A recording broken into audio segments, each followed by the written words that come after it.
देशातल्या 12 ज्योतिर्लिंगापैकी प्रथम क्रमांकाचं ज्योतिर्लिंग म्हणजे सोमनाथ। या सोमनाथ मंदिरावर इतिहासामध्ये 17 वेळा हल्ले झाले, 17 वेळा हे मंदिर तोडलं फोडलं आणि 17 वेळा हे मंदिर लुटून नेलेलं आहे। पहिल्यांदा ज्यावेळेस या मंदिराची तोडफोड झाली त्या घटनेला या वर्षी 1000 वर्ष पूर्ण झालेले आहे। त्या निमित्ताने याबद्दल माहिती पाहूया।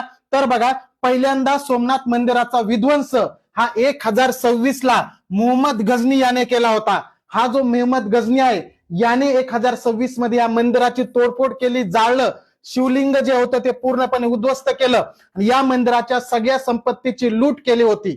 अशा पद्धतीने हे जे मंदिर आहे याला 1000 वर्ष तोडलेलं झाल्यामुळे या वर्षी सोमनाथ स्वाभिमान पर्व हे 8 ते 11 जानेवारी दरम्यान त्या ठिकाणी साजरं केलं जाणार आहे। नरेंद्र मोदींच्या हस्ते याचं उद्घाटन होणार आहे 8 ते 11 जानेवारी या दरम्यान। हे जे सोमनाथ मंदिर आहे हे जे 12 ज्योतिर्लिंगापैकी पहिलं ज्योतिर्लिंग समजलं जातं।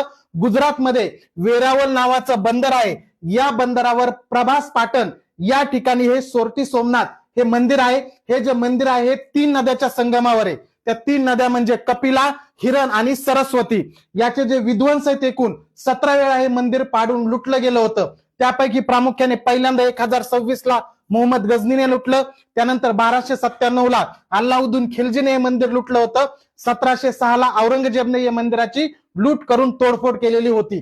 आता बघा, मोहम्मद गझनी ज्याने पहिल्यांदा हे मंदिर तोडलं हा अफगाण गझनी साम्राज्याचा सम्राट होता। याने 17 वेळा भारतावर आक्रमण करून भारतातील मंदिरं तोडली आणि मंदिराची लूट केली होती, म्हणून याला मूर्तिभंजक म्हणून सुद्धा ओळखलं जातं।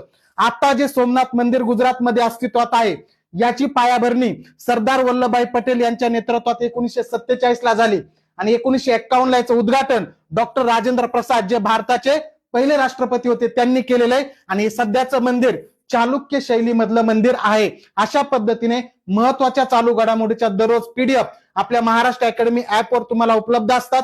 त्या पीडीएफ तुम्ही जर पाहिजे असतील तर तुम्ही ऍप डाउनलोड करा, 100% तुम्हाला फायदा होईल।